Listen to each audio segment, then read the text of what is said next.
find out right now, how many of you deal with difficult people every day? Raise your hands.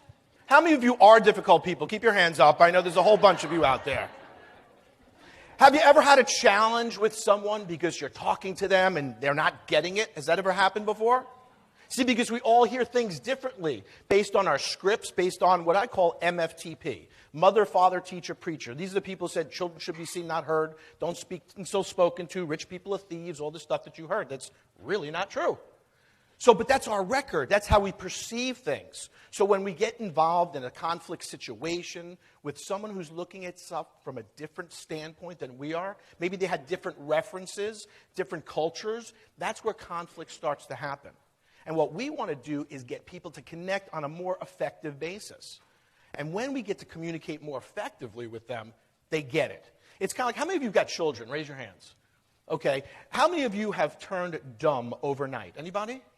Okay, like the children are much smarter than you. I've got two. My son's 24, my daughter's 19. Sometimes I look at them and I say, does it say stupid up here? Now, I know I'm going to make a comeback. And the funny thing is, you give them advice. And they don't always listen to your advice, do they? But their best friend tells them the same exact thing, it's the gospel. Anybody been there? So my son called me up the other day. He said, Dad, I got to tell you something. I learned a lot about people. You learn a lot more from listening than speaking.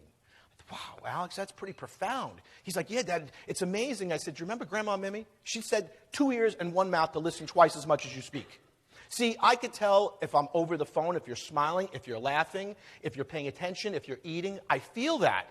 And when we get in front of people, we tend to shut off some of our senses. And we start to miss what they're saying. We miss some of the words. How many of you have ever had someone say, you know what, you're having a big party. I'm going to try to make it over. Anybody ever have that happen? Did they ever show up? No, because they said they're going to try. There's no such thing. Take a CD, stick it in your car, try to turn it on. You can't. You either turn it on or you don't turn it on. And when you give them a task to do, they say, I'll try to get it. And they are telling you they're not going to. And then they don't do it. You're upset. But they told you in advance. So we need to start listening to some of the words that people are communicating with us. And also, we've got to make sure to look at the words that we're communicating with. Because some of those words can turn somebody on their side right away. And you never know where it's going to come from.